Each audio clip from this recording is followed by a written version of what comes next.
You're listening to the Sustainable Angler Podcast. I'm your host, Rick Crawford. In this episode, I interview Todd Tanner, who's the president and founder of Conservation Hawks, which is a nonprofit whose mission is to defend our sporting heritage and pass on a healthy natural world to future generations of Americans. We talk about everything from how Todd went from being a fly fishing guide on the Henry's Fork to becoming a full-time writer, to founding Conservation Hawks and his new project, School of Trout. On a personal note, Conservation Hawks has put out some incredible films over the years that have inspired me. And those films have been centered around climate change and our hunting and fishing. So it was a real honor to get to spend some time with Todd, and I hope you enjoy.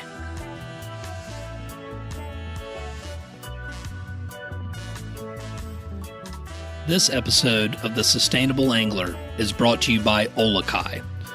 Olokai is all about handcrafted footwear, finding inspiration in Hawaiian culture and craftsmanship. Fishing is at the heart of Hawaiian culture today, just as it has been for centuries. Generations of fishermen and women expertly cast from rocky shorelines. They spearfish, throw net, and navigate their boats into the deep blue in search of the next catch. No matter how they do it, there's an attention to detail and respect for the ocean that guides their passion. At Olokai, they believe in the same attention to detail when crafting the highest quality shoes and sandals built for every type of marine environment. Olakai's water-friendly Noheamoku slip-on shoe features razor siping for extra grip on the deck, and it's designed for easy on-off barefoot wear. And when it comes to sandals that perform, Olakai's new Ulele provides the comfort and durability of a sneaker. Personally, for me, I love that Olokai is a B Corp, meaning that they meet the highest social and environmental standards. So whether you're loading up the boat or shoreline fishing from the rocks, Olokai takes you further. Find your local retailer at olokai.com.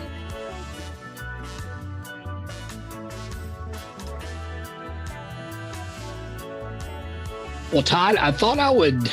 I know that you live in Montana, and I obviously know. We've known each other for a few years and have spent some time on the phone, talking about climate change and Conservation Hawks. But I thought we would maybe kick this call off with a little bit more about, how did you get into fly fishing, for example, and we'll kind of start from the beginning and go from there. Okay, well, that's easy enough. I've been a fisherman all my life, Rick. I turned 60 later this year, so I've been fishing for a long, long time. But I didn't start fly fishing until I was in my 20s, and it was actually because I got pretty good at catching trout, which is what I fished for most of the time. I did some bass fishing as well, but mostly trout. And I got pretty good at that with spinning gear. And so I was looking for a challenge, and fly fishing just seemed like one of those things. It was a little different back then. People didn't look at like fly fishing back in the 80s as like a cool thing to do. It was more of like this, a little weird, a little eclectic, a little even misanthropic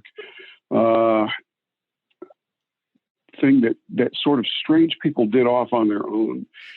Right. But I would watch these guys on the river, and man, I would just be like, they look like they're having fun, and it looks really cool, and it looks challenging, and it looks interesting. And I just thought, I want to learn about that. So I dove into it, and I have one of those sort of addictive type personalities where if I enjoy something, I do it a lot, or as much as I possibly can anyway. Yep. And so I wasn't very good at it, but I threw myself into it, and through just the sheer amount of time I spent on the water, I started catching fish after a while, and yeah, I just loved it. So. Yeah, I can I can relate. So I would say that I have a mild form of OCD. So when I get into something, well, maybe it's more than mild. Maybe it's a little bit more. But I really go crazy for it. And I had similarly, got into fly fishing in my 20s and have not looked back since. So it's truly an amazing sport, which is one of the things that had brought us together. I had originally found out about conservation hawks through y'all's films, and those are conservation hawks has had a number of films come out about climate change and fishing, and I'm curious to know, to bring this back to what we were talking about a little bit earlier, but when you first got into it, was that on your radar when you first started getting into fly fishing? Was thinking about how is climate change impacting our fishery? No, not at all. And as a matter of fact, when I started fly fishing, maybe there were some scientists someplace talking about climate change, but it wasn't something that was out in the public when I started fly fishing. So no, and it's funny. My background, Rick, it's sort of been like this crazy progression where I went from fishing a whole bunch to guiding a whole bunch. I used to guide down on the Henry's Fork and the Madison and the Yellowstone River in the park, and a whole bunch of places down in southwest Montana and southeastern Idaho. And then as sort of a result of that, I started writing about fly fishing. And I was pretty fortunate in that it seemed like most of the places that I wanted to write were interested in having me write for them. So I got to write for some pretty cool magazines over years. And as a consequence of that, in becoming eventually a full-time outdoor writer, I started focusing more and more on conservation. So that would have been, late 90s and early to mid 2000s, where I really started thinking a whole bunch about conservation. But I still wasn't focused on climate change until maybe 15 years ago. And I think, I'm not positive about this, but I think I wrote the first climate piece for a major outdoor publication in the United States back in 2005. I did a climate piece for Sporting Classics magazine, where I'm actually still the fly fishing columnist and the senior editor there. And I think that was the first one that was ever published. I'm not positive about that, but I'd never seen one previous to that. And I just started thinking about it more and more and reading about it more and more. And then when we started Conservation Hawks, our focus was actually more on print media and the web. And so the stuff that you were exposed to with our fly fishing film, so that would be like Chrome, which ran the fly fishing film tour. Cold Waters was the first one, that Convergence, and then more recently In the Heart of the Rockies. All those short films were focused on climate. They actually all came about from sort of like this weird conversation I had with Bill Klein of Patagonia.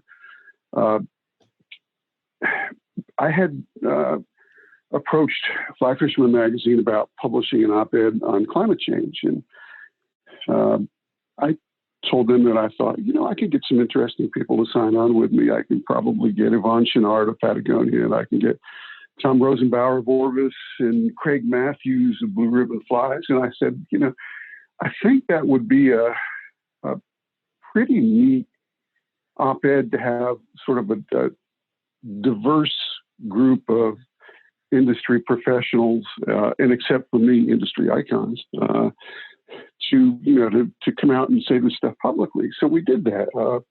And Fly Fisherman ran it. I don't remember exactly the year. It might have been like 2012 or 2013, something like that.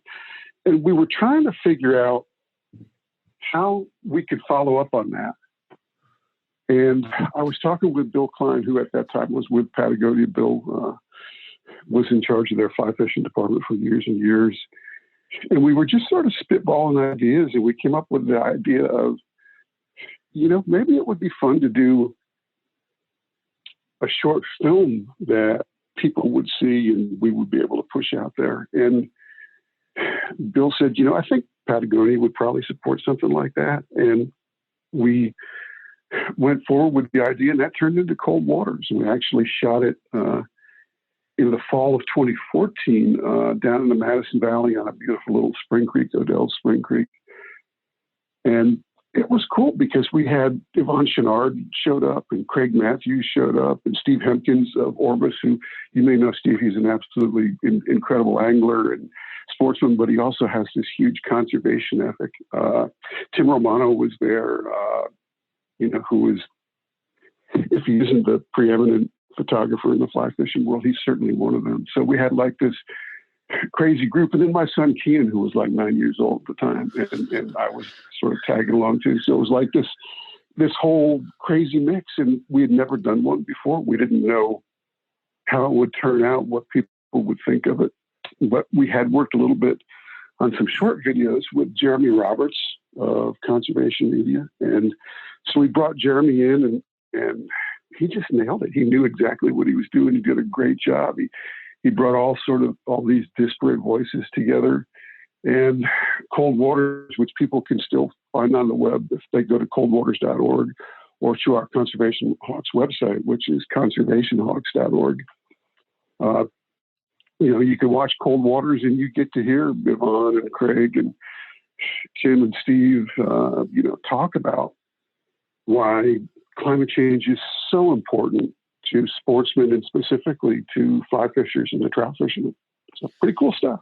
Yeah, no, it's awesome, and there's a couple of things. So I did not know the story behind that, which is super interesting because I nerd out on stuff like that. But the one of the cool things that I think with Conservation Hawks and what you were talking about with your writing, having like one of the first. So I guess my question is this. So you had a piece come out, you said in like 2005, 2006, and it was on climate change and fishing. So my question is, what was the feedback like back in 2005, 2006, if you were able to get any from that piece? I got a lot of feedback from that piece, actually. And what I heard was, basically from a lot of sportsmen telling me, man, you really don't know what you're talking about. And I thought that was interesting because I had spent a lot of time researching and had reached out to scientists and, felt like I had a pretty good handle on things. And so it was an eye opener to me, to have so many sportsmen get back in touch and say, and literally I was getting long handwritten notes from folks telling me why I was wrong to be concerned about this. And the interesting thing is this is sort of before the crazy polarization that we've seen on climate change that's happened essentially since like 2008, 2009, 2010. So it was pre that. So I didn't really have any idea what response I was going to get. And, what I will say is that, certainly we did get some positive response as well, but mostly it was from folks saying, man, I just don't think you're right about this. And here's why. And so it was fascinating to me. But at the same time, the conversations were very civil and, people were just interested in giving me information that they thought was accurate. And I guess that goes both ways because I wanted to share information that I was convinced was accurate as well. So. Yeah, that's interesting. And that, the reason that I asked that is because I get interesting feedback. Like if I post stuff in like Facebook groups and stuff, and like people get really angry and like maniacal if you bring about climate change. So at least the conversations were civil. I've had some non-civil responses about this, which is so bizarre to me, frankly. But everyone, everyone has their right to their own opinions. I happen to believe in science, I think, but that's that's my choice. But it's interesting, which I think is amazing that you brought this up so many years ago, and it's still being debated, which is a little unnerving, I guess. But it's, if you think about it, Rick, it's not. Things have shifted a little bit because it's not really being debated on a scientific level like it was in 2004, 2005, 2006. There were still scientists back then who were reputable people who were just unconvinced. The information they had at that point in time was not overwhelming enough. There wasn't a preponderance of data that they thought, okay, I'm going to sign off on this. That's changed over the last 15 years. And, right now there's still, a pretty serious and at times angry discourse on climate change, but you're not going to find scientists out there saying, "Nah, there's nothing to this."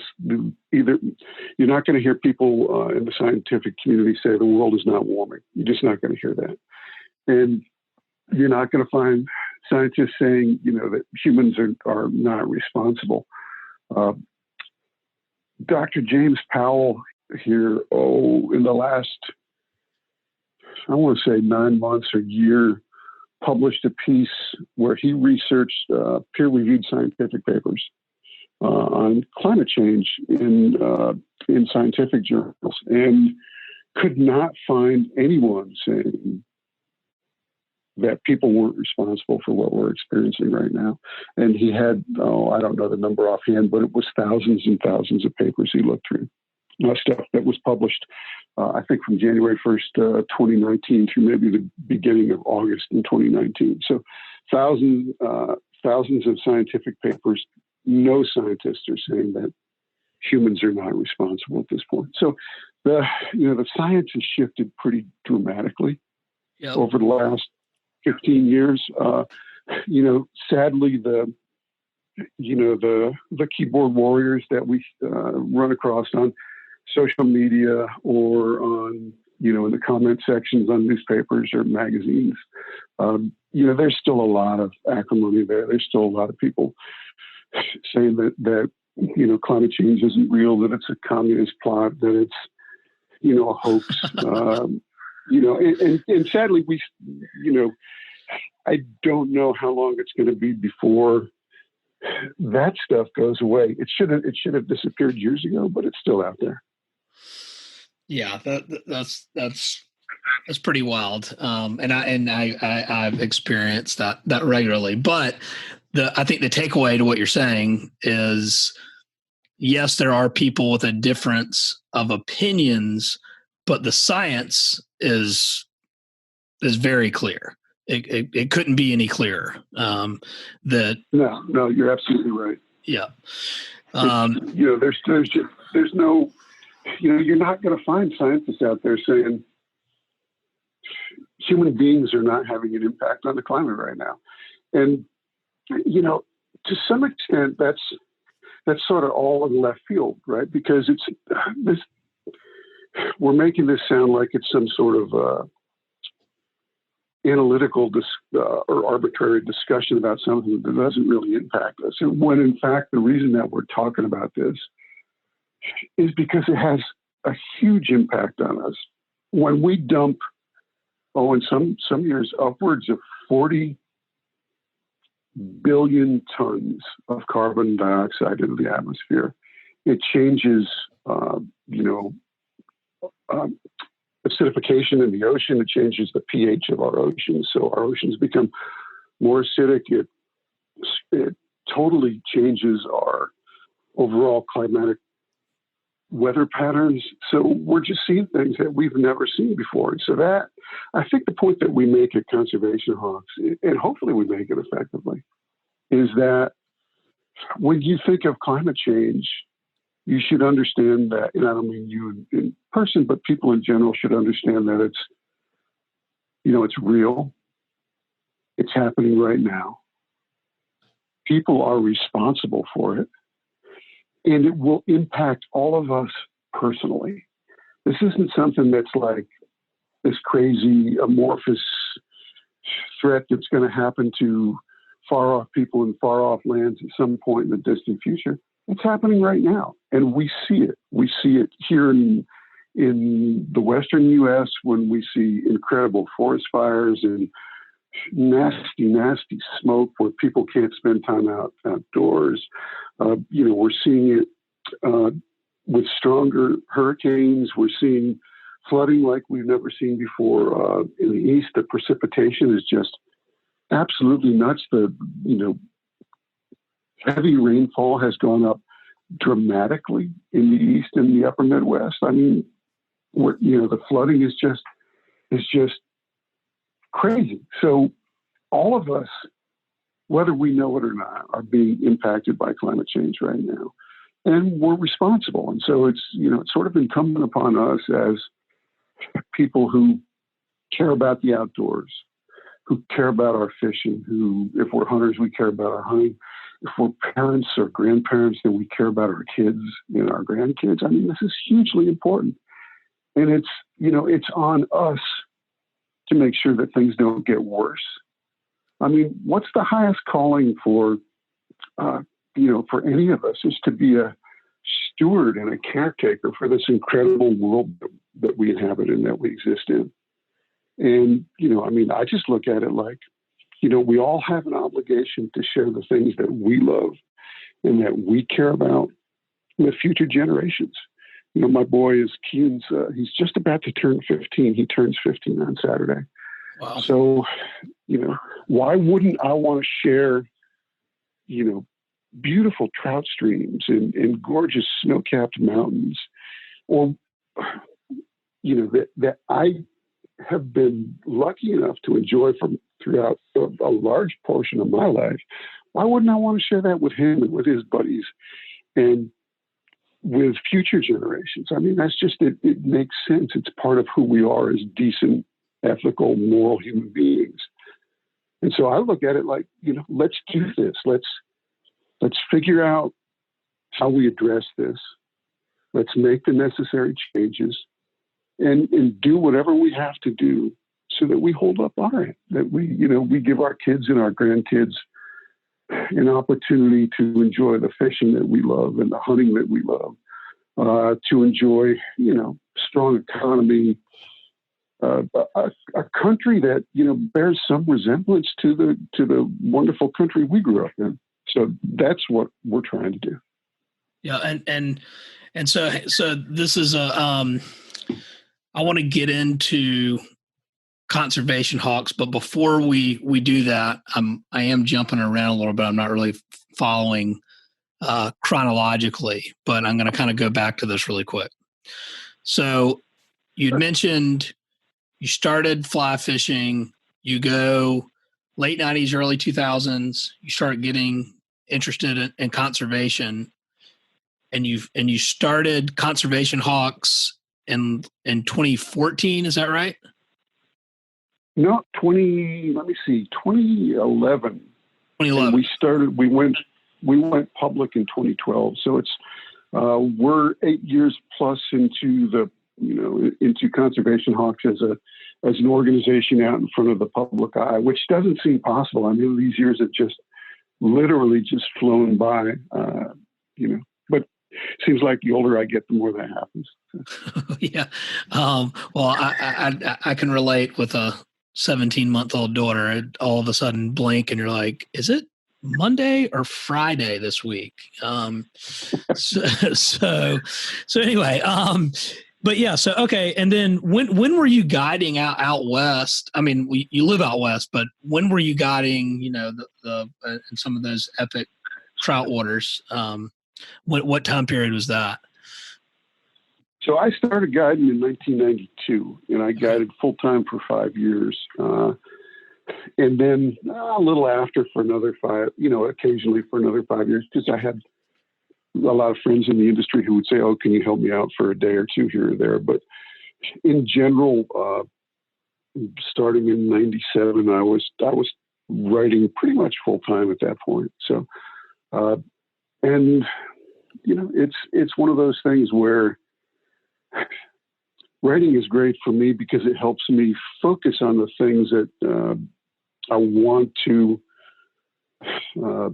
concentrate on in my life. And so, for a long time, I've concentrated on fly fishing, and writing really helps me sort of distill down the various aspects of fly fishing. I mean, I got pretty crazy with it, Rick. I mean, there were years where I'd fish, 250, 300 days a year. You're my hero, Todd. You're my hero. Well, and not, not all day long every one of those days, but I'd get out. I'd spend at least some time on the water. You wet a line. Either fishing or guiding or both. And it's back when I was guiding, it was like, we sort of had I worked for a guy named Lynn Sessions on the Hendricks Fork.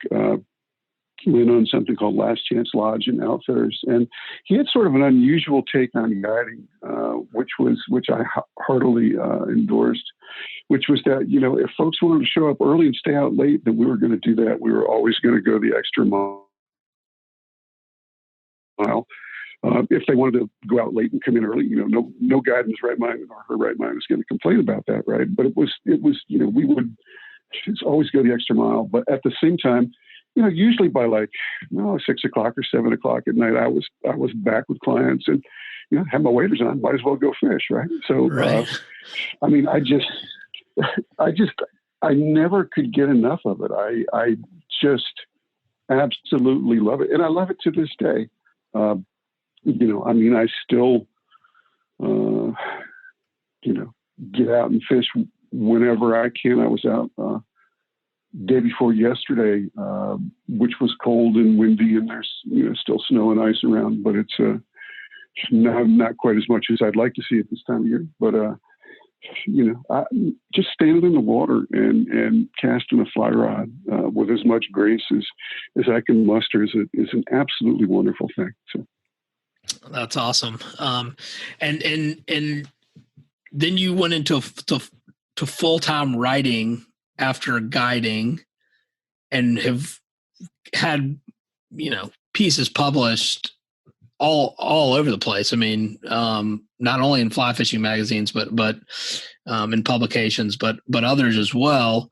I'm curious to know basically what was the moment or what happened when you were like, you know what? Because what it sounds like is you're like, hey, maybe the best way for me to make an impact on climate change is to use what I'm good at, which is I know about fishing and I'm a great writer. So why not marry the two? I'm curious to know what's the story behind being like, hey, you know what? I think we're going to start Conservation Hawks. Well, first off, I'm going to back up just a second and say I've never thought I was a great writer. Oh, come on. There are some.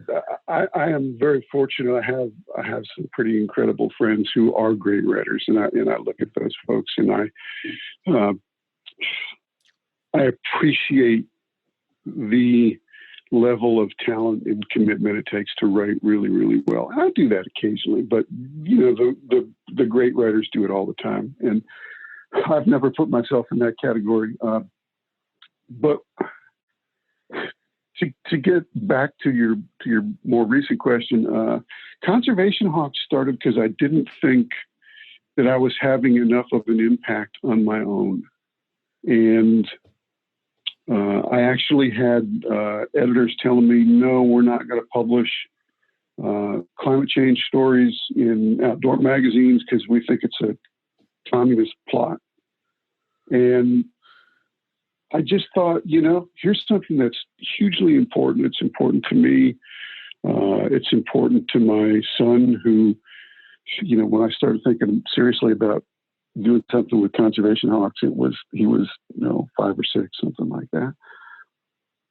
So we by we, I mean, I sat down and I talked with a bunch of people who I admire and respect and asked them for their advice. How can we make a difference here? And, I had conversations with guys like Ken Barrett and Ryan Bussey and folks like that. And I was like, we need to do something. How can we do this and be more effective? And I picked a lot of people's brains. I talked to a lot of folks, and we decided that the way to go forward was to, and I should say, neither Ken nor Ryan are affiliated with Conservation Hogs. Hopefully they won't get mad for me sharing that information. But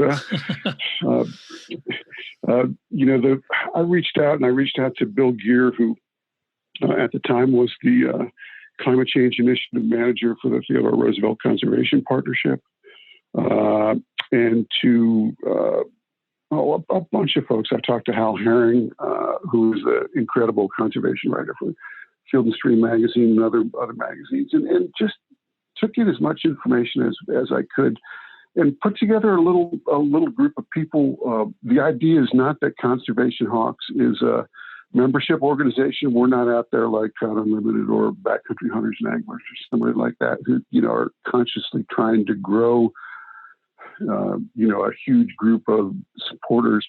We're more of a little media shop, really. And so what we want to do is, as easily as we can, as effectively as we can, we want to reach sportsmen, anglers and hunters all over the country, and just get them engaged on climate change. I mean, the single most important thing that people can do right now with climate change is to talk about it, because we don't talk about it enough.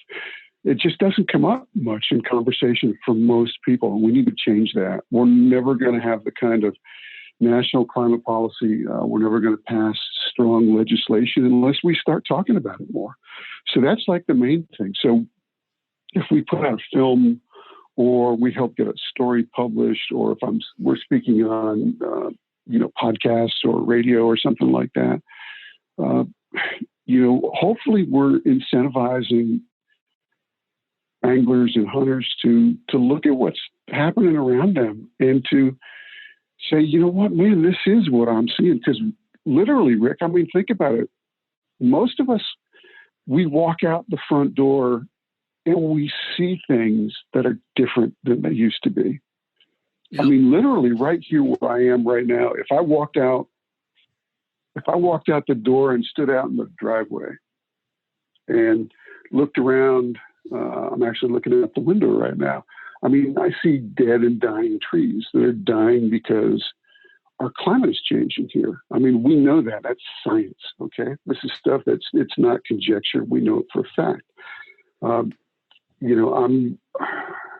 We're early March and I'm seeing flowers push up here, and I'm, an hour and a half south of the Canadian border and just a hair west of the Continental Divide. I mean, I shouldn't have flowers popping up here right now, but I do.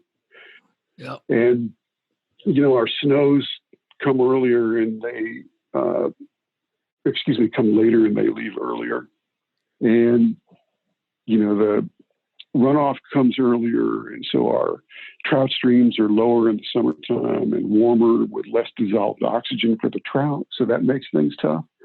Right. Our fisheries are getting hit. We're having closures that we never used to have. And, there are all these other things going on. We're getting these crazy fire seasons. I was having lunch and ran into a buddy of mine not too long ago, and who's been here forever, has been here for like 50 years.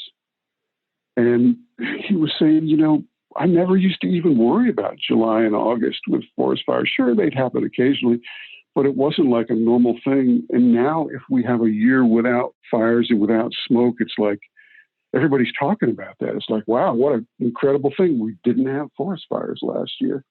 Who can believe that? So it's just things have shifted, and not for the better, not in a positive way. So if we can get, and so what do you see? I mean, tell me, what do you see where you are? What's different now than it used to be?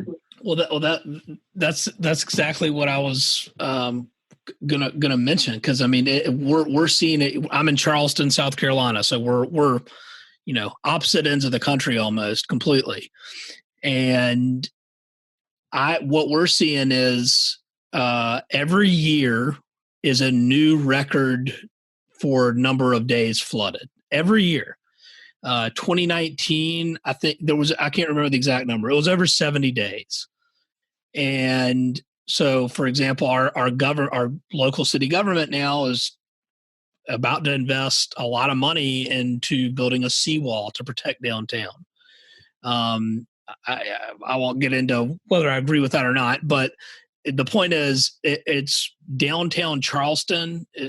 Downtown Charleston's on a peninsula, is flooding so frequently that they're having to look into, okay, well, how are we going to stop this from basically drowning the city?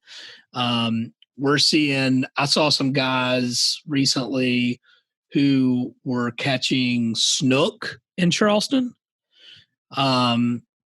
which means that, so basically a freeze will kill snook up here, because that's too cold for them. But the fact that they're this far north tells you that their migratory patterns are shifting.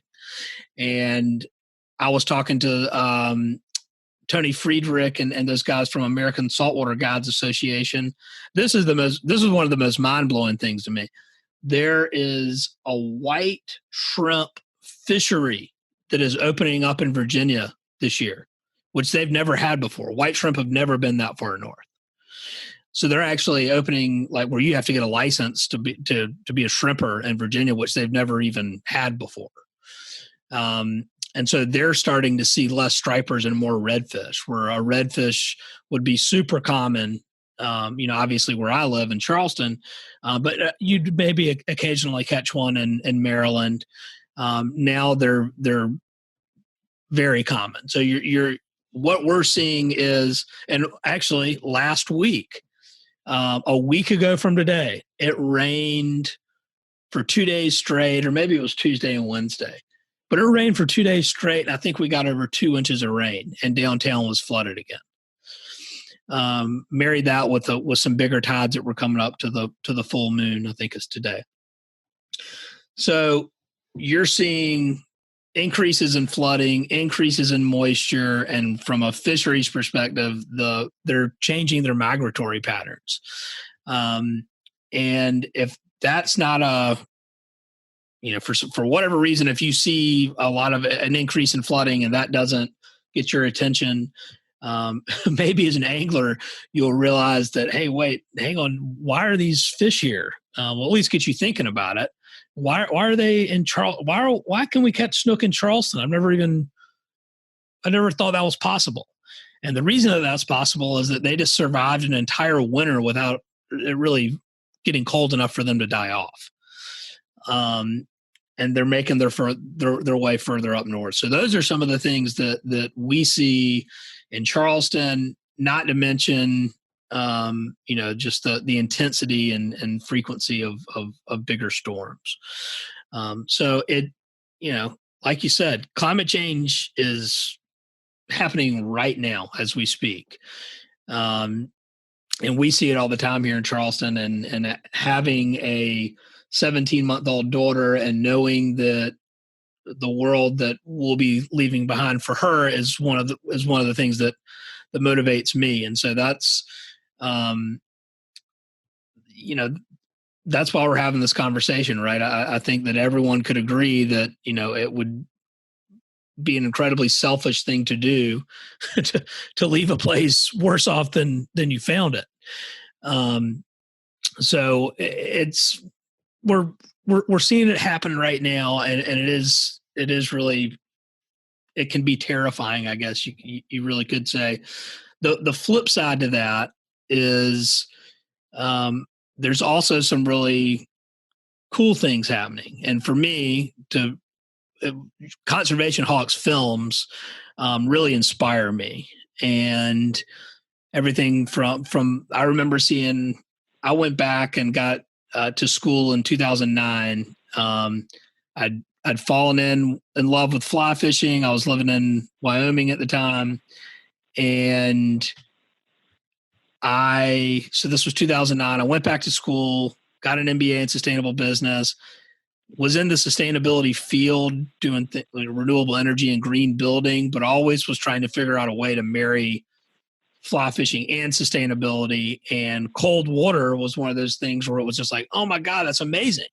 Like that's it. Like Conservation Hawks has got it figured out. Like that this film is such a good medium to, and I don't do films, but I'm just saying it was really inspiring to see that and to see people of influence in the industry talking about climate change. And those are the things that if there are a lot of crazy things happening. But if we can focus on solutions and what we can do, I think Conservation Hawks has done an amazing job of that with your films. Well, thanks, Rick. It makes me smile to know that we were, an inspiration to at least some people out there, and hopefully that will continue to the point where, we start making the kind of, societal shifts that we need to make. We need to, get away from fossil fuels, and we need to stop treating the atmosphere like a sewer, like a repository for our industrial waste, which is sort of what we do right now. But you're right. There's some really good stuff out there happening with renewables. There's some really good stuff with solar. And I think the thing that really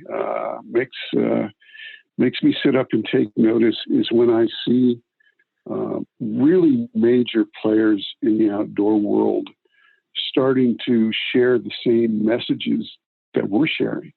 So, Patagonia has been a leader for this, with this stuff for a long time, but you're seeing some other really great companies like Orvis doing tremendous work right now, really stepping up to the plate and doing what they need to do with climate change and with renewables and things like that. Scientific anglers. We've, one of the things that I used to spend a lot of time telling people when they watch our films was to watch it all the way to the very, very end, because then you'll see who's actually supporting these films and which companies in the fly fishing world are standing up with us. And so it wasn't just Patagonia or Patagonia Orvis, but Scientific Anglers has supported us. Sage and Rio and Reddington. All these incredible companies. Winston has supported us. All these folks understand what's happening, and when they have the opportunity to, they're starting to display some real leadership. So, Fish Pond, another company that really is doing some cool things. There are so many great people in the fly fishing world now. And, if it was going to change, or it was going to change from the old days, sort of before the River Runster that came out on film. It was funny. I was guiding when the movie came out, and the next year we were like, wow, where did all these people come from? Who knew that there were this many people? And, so I've sort of been around the industry long enough to have a feel for what it was like before it got big and before it became like sort of the cool kids thing to do, right? And one thing I never anticipated, though, was just how,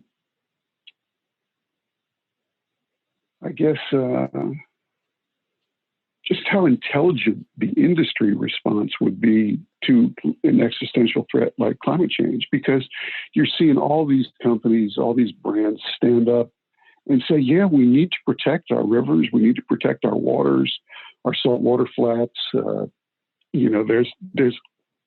these threats out there, and it's not just limited to climate change. In 2007, I believe it was, I flew up to Alaska and spent a week at Alaska Sportsman's Lodge and did a piece on the Pebble Mine. And I was blown away that, we would even consider anything like that, right? I mean, here's this amazing, beautiful landscape. It's vast. It's just gorgeous. I don't know if you've ever fished up there, but it's nuts. It's so good. And here we are looking at, putting this boom and bust mine in a place that's geologically sensitive, that's prone to earthquakes, and that if the dam fails, these rivers that are literally irreplaceable, these iconic, wonderful Alaskan rivers in the Bristol Bay region, are going to get just trashed forever. I mean, you can't put billions and billions of tons of toxic mine tailings in the upper reaches of these watersheds and expect that some huge earthen dam is going to hold this stuff back forever in an area that's prone to massive earthquakes. I mean, it's nuts. And so I never thought, that obviously I never thought that should go forward. And it's mind blowing to me that we're still fighting that battle now, 12 years later, 13 years later. It's crazy.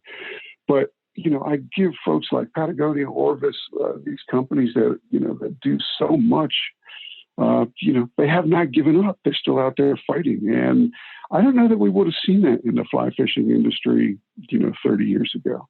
I mean, the people who are in charge now are smart and engaged and aware. They know what's going on. They know what's at risk. And they're standing up for themselves, and they're standing up for for our rivers, the streams, our oceans. It's the kind of thing that even though we face some huge challenges right now, it makes me smile to know how many really bright, intelligent, decent people are out there working on this stuff, and we need more. We can't be satisfied with where we are now, but it's. There are some really talented folks. As you know, I mean, I've had the opportunity to listen to some of your podcasts, and these are the people that you're featuring, and getting their voices out there. So, which I appreciate. Thank you for that. Yeah, no, of course. This is. I agree. I think that you're exactly right. With it's not. We're starting to see not only, individuals care and want to know what they can do, which by the way, I agree with you. One of the, you mentioned earlier, if anyone listening to this is saying, well, what can I do? Because you can get to a point of somewhat, sometimes you might feel helpless. One of the things you can do is talk about it, and perhaps the number one thing you can do, right, is to help normalize the conversation around it, because it's not. This should not be a political conversation. This is just science and what the science is telling us, and let's use that data intelligently to protect what the sport and the species that we love, and so just talking about it is something everyone listening can do. Bring it up, talk to your friends about it, talk to your elected officials about it, let them know that that's important to you. So I think that's a huge component to this. And then the other thing that you mentioned that I think is really inspiring and hopeful is the companies that are in the fly fishing industry beginning to I don't know if beginning is the right word, but certainly increasingly are beginning to make their voices heard and known, and what their stance is, because their livelihoods are at stake. In addition to wanting to do it for the right reasons, but it's no fish, no customers. So I think that I think we're in the midst of a shift in the right direction. What everyone can do out there listening is talk about it, talk to your elected officials about it, and support those brands that are doing the right thing. If you need it, support the ones that are going the extra mile. And I think this might be kind of an interesting segue, maybe not, but one of the things like, hey, well, what can I look for in brands? And so brands that give back to conservation, 1% for the planet, for example, or like Fish Pond in Patagonia, they're B Corps. Orvis donates 5% back to conservation, and those are different ways that you can support them with with your business for protecting what we love. And that's one of the things that I did just want to give a small plug for Conservation Hawks, which I'm super proud of, is Emerger Strategies is donating 1% of our 2020 sales to Conservation Hawks exclusively. And if you want to support the work that Todd and the folks over at Conservation Hawks are doing, I'll do the plug for you, Todd. There's a donate button at conservationhawks.org. So you can make a donation today and help them continue to be a really important climate nonprofit, and support the work that they're doing, because we can all do our part and talk about it, but Todd can get his videos in front of a pretty massive audience, and that's really starting a conversation at scale that we need to make change. Well, thanks, Rick. That's awfully kind of you. We appreciate your ongoing support. This won't be the first time you've supported us, and it's the kind of thing that we're a very small group. We are a 501c3 nonprofit, so we do accept donations, and just thanks for getting that out there. I should also point out, and I alluded to this earlier, we do have a lot of support from the industry. I mean, people can go and look at the end of Cold Waters, or the Chrome, or Convergence, or In the Heart of the Rockies, and see some of the companies, and also some of the other organizations that are supporting our work. I mean, we've been very, very fortunate, and we're blessed to have such a large and important segment of the fly fishing world looking at what we're doing and saying, man, we agree with that, and we're going to support it. So we're very fortunate, and we're going to continue to do everything we can to get the word out. Conservation Hawks is sort of like a funny organization, because we're not focused on a particular species of fish or a particular type of water or water body. Our mandate is to look at all the different threats to sportsmen, and then to decide what's the single biggest one, and then focus our time and our energy, all of our time and energy, on that. And we take that very seriously. We've looked at everything that impacts, fishing and also hunting. And there is nothing else out there like anthropogenic climate change, human-caused climate change. It's the kind of thing that will, if it isn't already touching you where you are, you're very, very fortunate, but it will. And we need to get a handle on it as quick as we can. So, Rick, you're absolutely right. Not only do people need to talk to each other, they need to call their elected officials. I would, emails are fine. There's nothing wrong with those. Signing on to a petition is fine. There's nothing wrong with that. But the single biggest thing you can do is actually get on the phone and talk to, you can call a senator's office or a congressman's office. That representative is not going to answer the phone, but you can talk to their staff and say, hey, this is who I am, and this is where I live, and this issue is important for me for these reasons. And the more we do that, the easier it's going to be to create the kind of, strong climate and energy legislation that we need to get a handle on this. I mean, let's be really frank here. This is not just a national problem. It's an international issue, but it won't get solved unless we see American leadership. We need really strong American leadership. And sadly, we haven't seen that recently. So, we need to do everything we can to, reach out and get the people who represent us in federal government and state government, even local government, get them engaged and involved, and talk about this.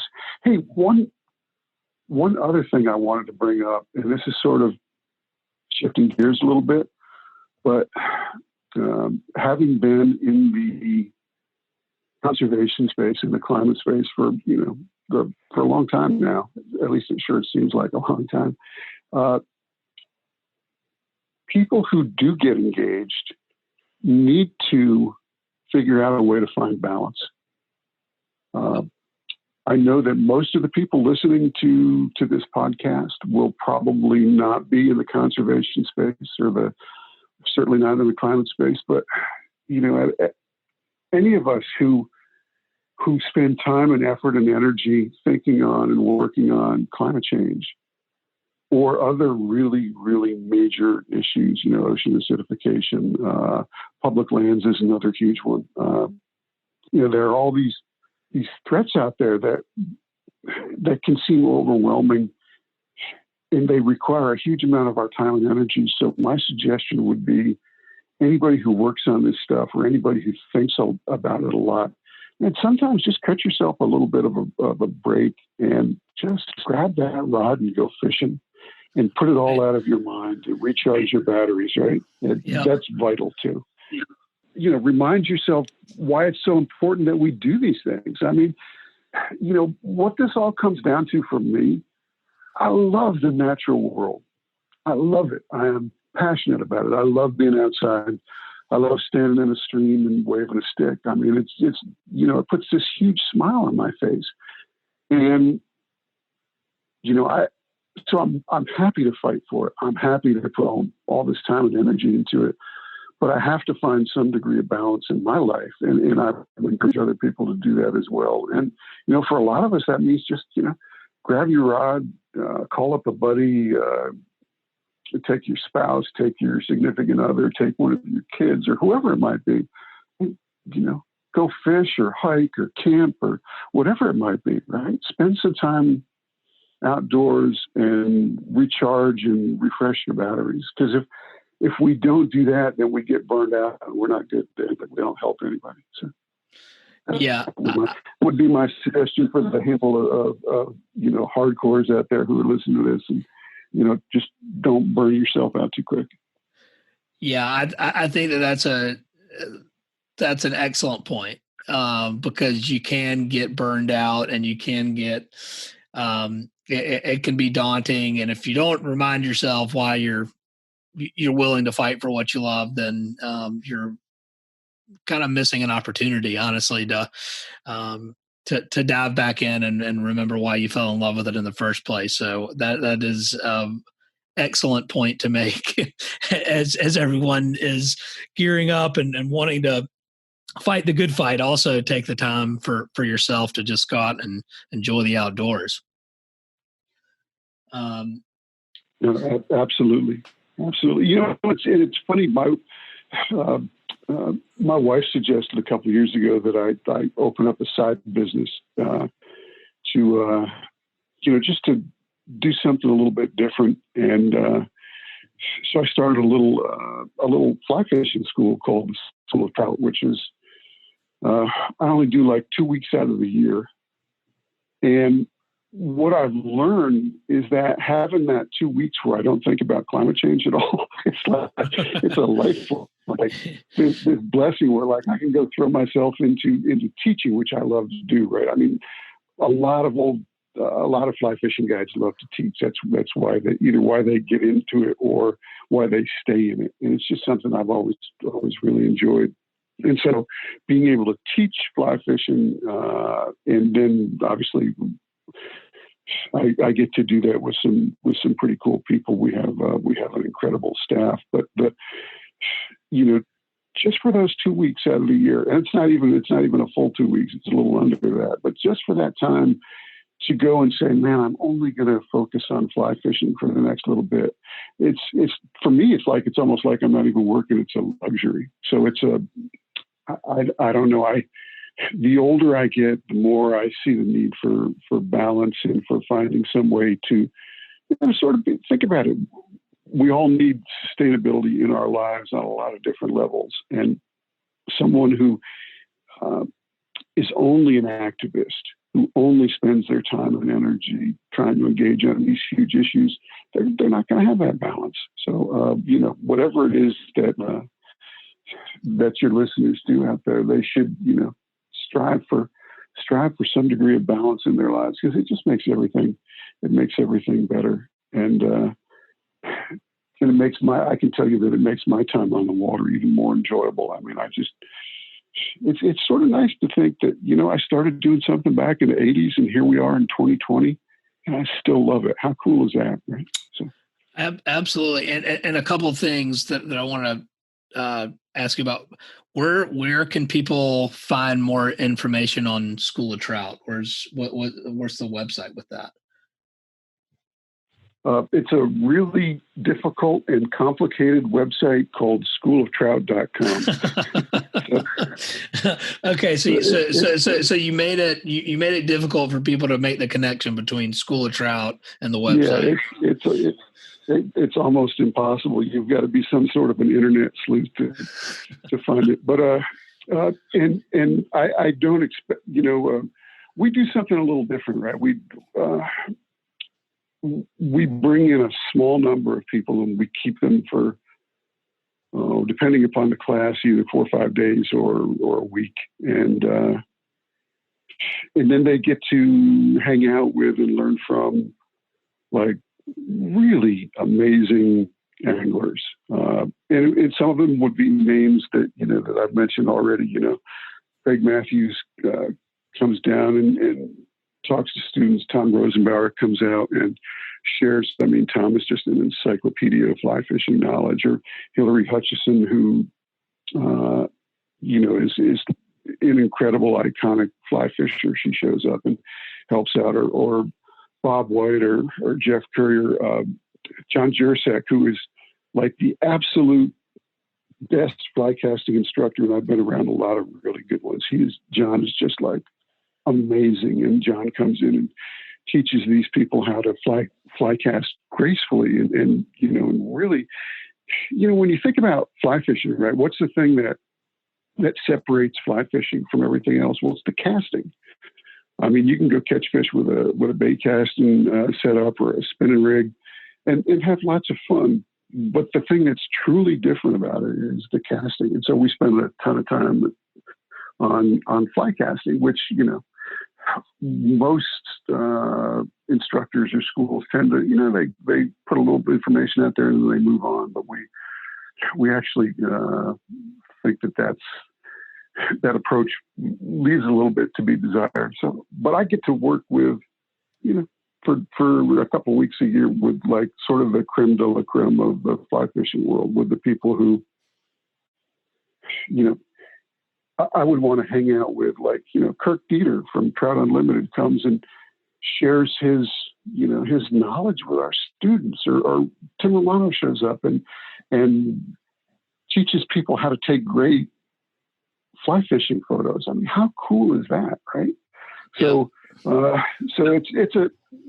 me, it's like, it's sort of a blessing, because it does everything I need it to do. It helps recharge my batteries. It allows me to hang out with some really great people. And then our students have been so far, I mean, who knows what they'll be like in the future, but in the past, they've been absolutely wonderful, because we focus on learning. There's one of the things about the fly fishing world that I don't like as much these days is the emphasis on throwing a couple of people in the boat and floating them down the river and lobbing strike indicators out with a couple nymphs, and then the guide yells set the hook and the client sets the hook, and that's not really fly fishing. I mean, yeah, it is a form of fly fishing, but it's what a lot of people these days understand as fly fishing, and from where I sit, that leaves a little bit to be desired. So we get to share some pretty cool stuff, and it's fun, and it's another aspect of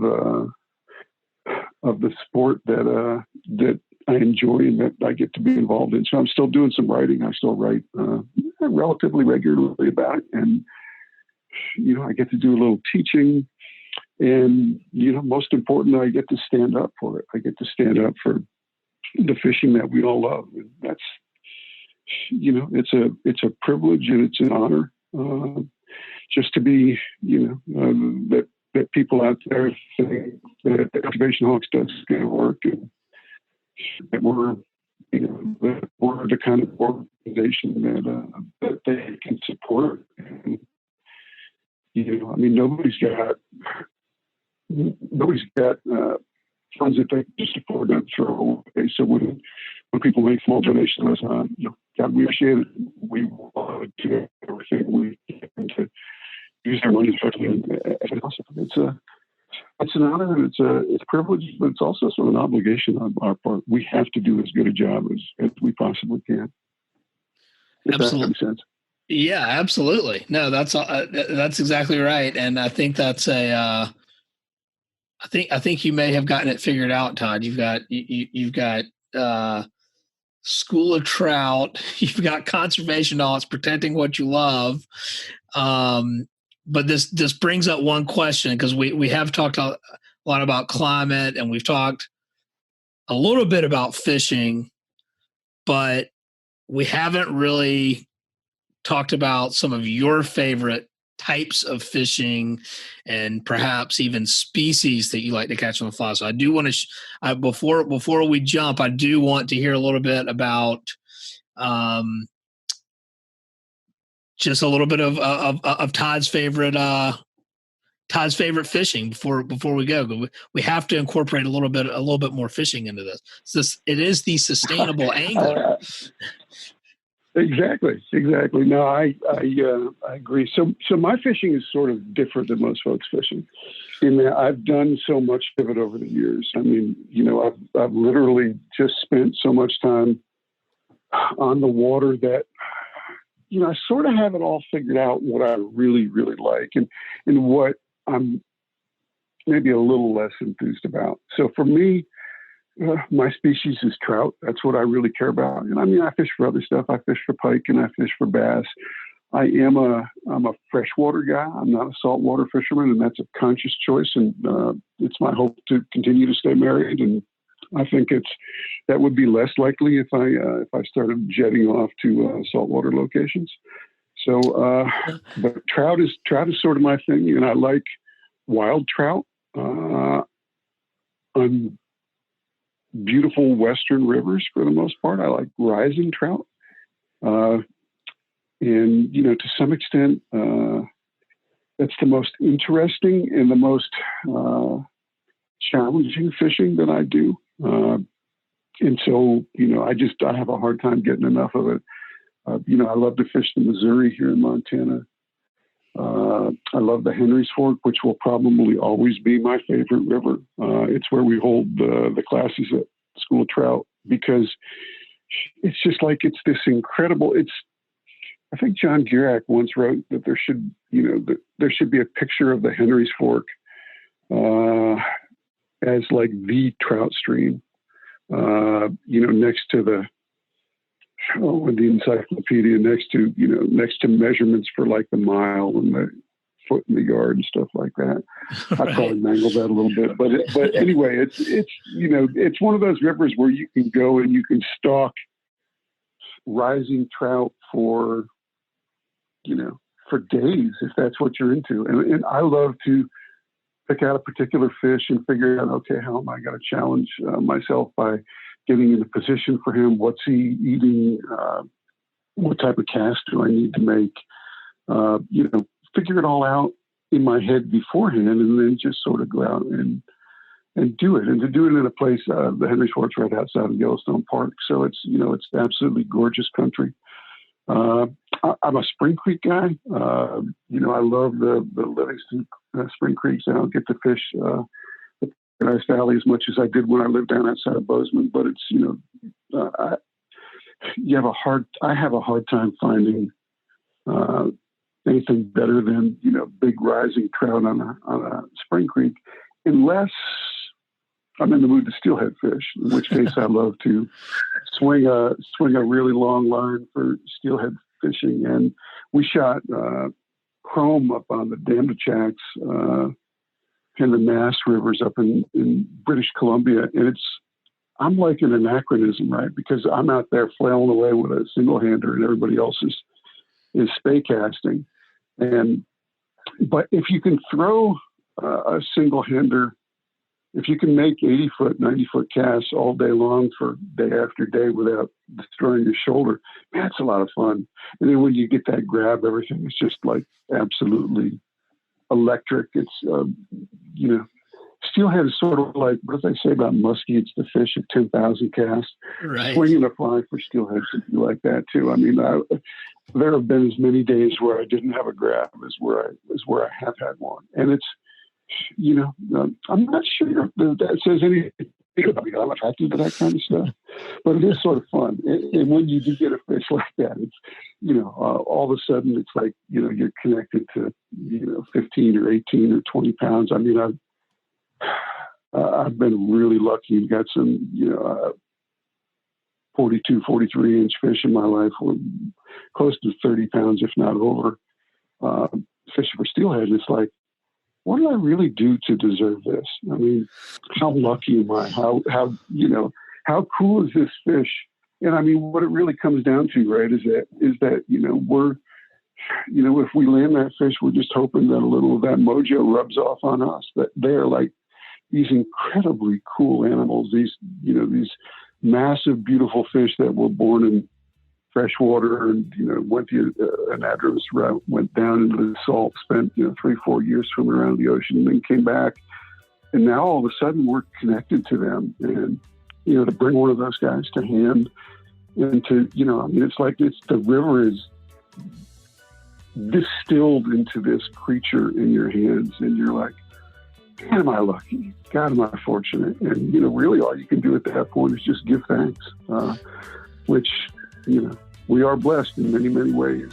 We need to keep that in mind as we go forward.